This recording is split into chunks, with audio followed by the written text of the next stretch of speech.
everybody, welcome back to the channel. I am Alex Lajas, and today we are going to be talking about Dark Side of the Ring. So Dark Side of the Ring is in full swing with their 4th season, and I have been watching Dark Side of the Ring. We've been doing watch-alongs here on my channel every Tuesday. By the way, subscribe and check out some of those videos. There might be a little playlist that you can find, so go subscribe.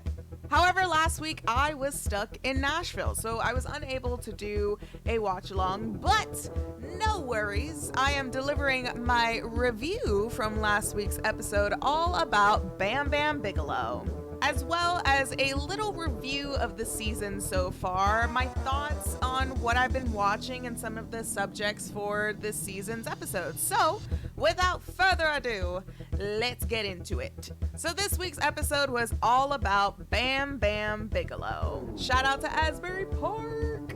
Love your pork rolls. They're really great. So going into the Bam Bam Bigelow episode, I was a fan of his. Growing up in the 90s, I absolutely adored him.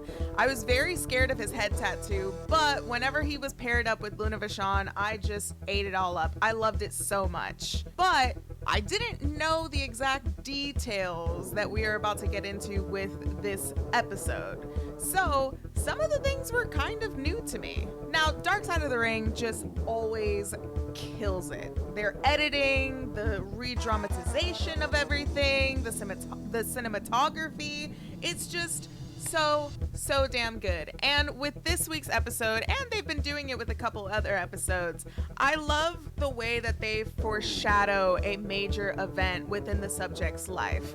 And with this one, it was just so heartbreaking to hear his daughter's story of the last time that she saw Bam Bam Bigelow, aka Scott Bigelow. And we've seen in other episodes the way that they kind of hype up a subject, like, for instance, Adrian Adonis episode. There were so many legends that came out to speak so highly of him and to say, you know, even though you guys probably have known him in his WWF act, his gimmick there, he was so much more before he got there. And they pretty much did the same thing with Bam Bam Bigelow for this episode, except they were mostly talking about how he was just a New Jersey legend. I love how they specifically got into the Jersey legend of Scott Bigelow before they even got to the wrestling legend of Bam Bam Bigelow. From saving kids from a burning fire, protecting a judge from Mexican cartels, and even so much to go to Mexico to rescue a girl who was kidnapped. Like, out of this world. Is that even real? That has to be real. I have to believe that that's real, especially for a guy that has a head tattoo. He was like a bounty hunter. He was like Boba Fett. That was Bam Bam Fett before he was Bam Bam Bigelow. Boba Bigelow? That works too.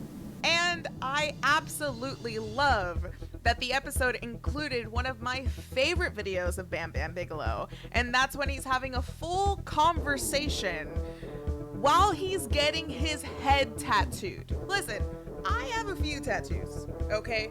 And I can barely sit still after an hour. I'm squirming. And this dude was just like, yeah, ask me anything, man. I'm getting my head tattooed. Just ask me anything you want.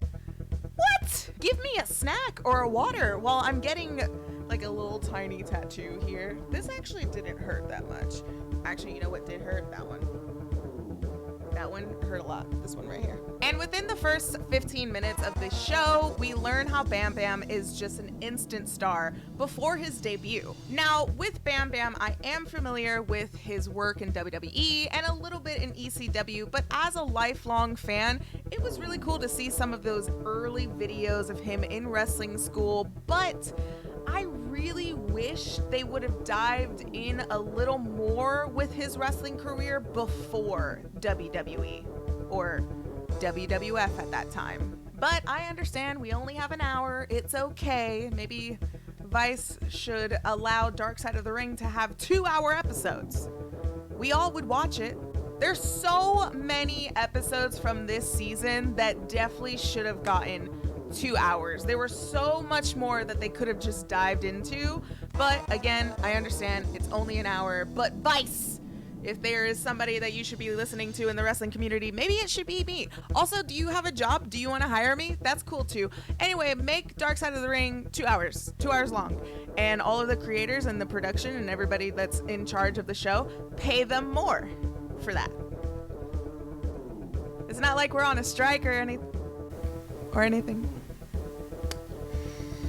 Anyway, so now we're in the 80s and Bam Bam has arrived in WWF. Now, I am more of a 90s wrestling fan than I am an 80s wrestling fan. So I did not know that Bam Bam was working with Hogan. I mean, maybe I've seen pictures of them together. Maybe I've seen pictures of them like in a ring together, but I didn't know that he was tagging with Hulk Hogan. I didn't know he was main eventing with Hulk Hogan. And that's so cool because again, he had the look, he had the athleticism, he was really, really good in the ring, and he's only been doing this for what, 2 years, 3 years at this point when he arrived in WWF. So that's so freaking cool that he just shot up to the main event scene. However, the wrestling politics are going to wrestling politics, and the old timers didn't like that at all. So when they got to that part, I was actually genuinely shocked that Andre the Giant was behind this incident in Madison Square Garden where he was just shooting on Bam Bam Bigelow. And that shocked me because I didn't take Andre the Giant as someone that would care about that. But then again, it was a long time ago. Maybe he was told to do that. Maybe he actually did genuinely feel that way and I just didn't know that he was that type of person until I watched this documentary. But the actual balls you must have. Now, again, I understand this is the 80s. The wrestlers were so tough back then. But the actual balls to try to choke out a dude who spent time in a Mexican prison and has an extensive amount of wild urban legends behind him. The balls. I would be smart enough not to with that dude. Then after that, he went on to WCW and then he went on to Japan. And it seemed like his time in Japan, he was enjoying it very well, right? He would go there for 2 weeks, but then he would come back home for 2 weeks. And they really emphasize in this episode how much of a family man that he was. So it seemed like it was a win-win, right? I mean, if you're a wrestler and you're able to wrestle in Japan, that is such a huge deal. But contracts were up. But then he returned to the WWF and they asked his wife what was the reasoning to come back to the WWF, and she stated contracts, which, yeah, that makes sense. And in a audio interview, Bam Bam Bigelow went into detail about how much his body was hurting and how much he didn't like working for Vince McMahon because he had no sympathy when it came to injuries and just didn't have any sympathy with how much punishment their bodies were taking during this time. Wow, what a surprise! And that sucks. That's so sad that sometimes even today, wrestlers just don't get any sympathy when it comes to injuries. It's almost as if people that love this business do not take any consideration towards the fact that these talents are putting their bodies on the line. And that's the reasoning why he got into painkillers. And again, he wanted to provide for his family. He was a family guy and he was really good in the wrestling world. So if I want to keep my job, I have to take these painkillers. If I want to provide for my family and give them a good life, I have to take these painkillers. If I want to exist and not sink into a hole of depression, I have to take these painkillers. So now we get into the ECW era of Bam Bam Bigelow. And I like the way that they set this up. I loved that he loved working at ECW because it was so close to home. I mean, what, Philadelphia is an hour and a half away from Asbury Park? So that's pretty cool. It's like, hey, I'm gonna go to work. It's just an hour away. I'm not gonna go to Japan. Although going to Japan is pretty cool too. Now, the story of his son at an ECW show was like, holy. An ECW ECW fan got so riled up and drunk that he decided to punch a kid. Unfortunately for that ECW fan, that kid was Bam Bam Bigelow's kid. And I love the way Taz in this episode is like, yeah, we escorted him to the back, you know, to have a little conversation. You know, we just gonna have a little talk. You know, just a little boys talk, that's all. And then proceeded to this dude up. That's pretty much what they did. They this dude up. Bam Bam Bigelow this dude up. I'm sure Taz this dude up. I'm sure Sandman did. I'm sure Tommy Dreamer did. Like hell, I'm sure Francine just this dude up. Paul Heyman this dude up. Don't get New Jack near him, cause he'll bombs away. But I just love that. I love that Taz is like, yeah, we just had a little talk. We just had a little talk. A little. We know what happened there. We know what happened there. All right.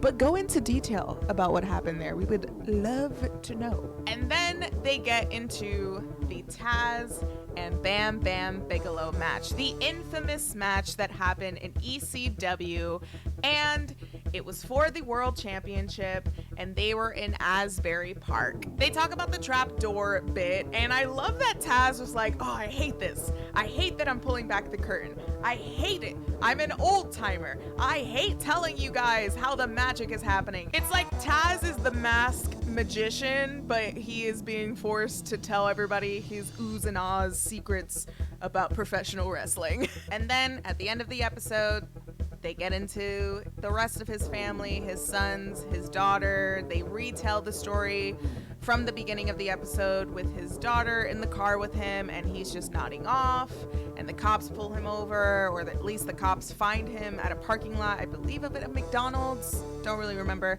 That's okay. But it was just really sad at the end. Like, as all of these stories are, it's just really sad to see how these amazing wrestlers that we grew up loving, how their worlds just spiraled all the way down to the end. And unfortunately, at the age of 45, Bam Bam Bigelow passed away, and it was really sad, and I was kind of crying when they were telling that part. But man, his wife, oh my goodness, his wife is a champion. The fact that his wife felt that she could not grieve and she had to attend to her children first before she was able to grieve, because she loved this man so much, but she loved her kids so much more, was just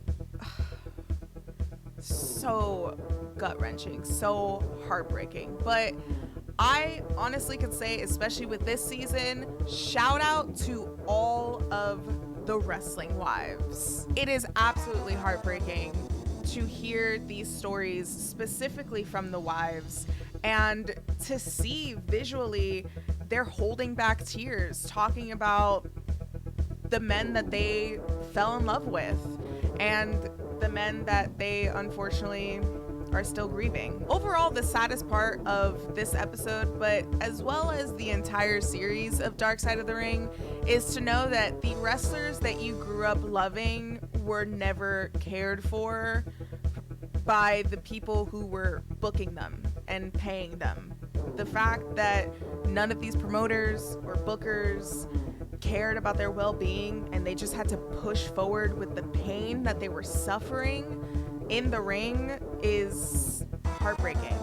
Absolutely heartbreaking. The fourth season of Dark Side of the Ring, I will say, is a little slow for me. Now, I really enjoy doing these watch-alongs. I freaking love this series. It is so good. I've been doing these watch-alongs for about 3 years now at this point, and I just absolutely adore this series.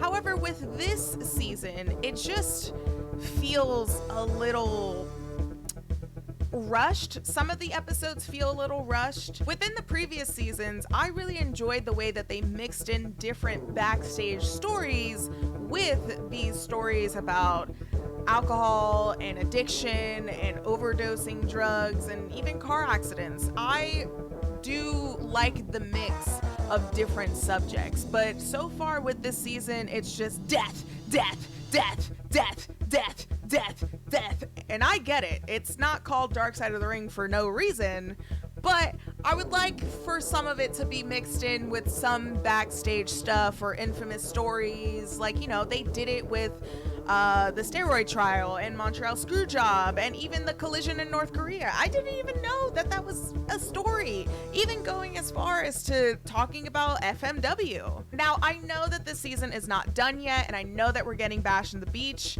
and I'm so excited to get into the Bash of the Beach.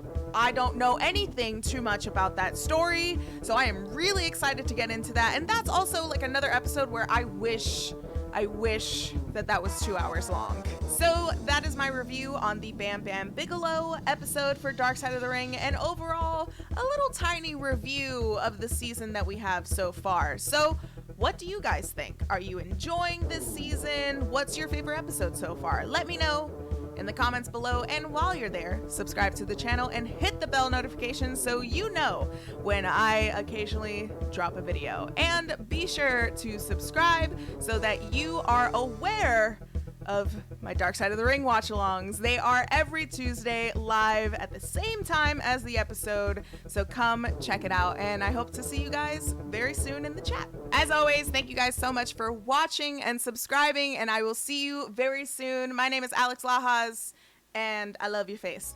Bye!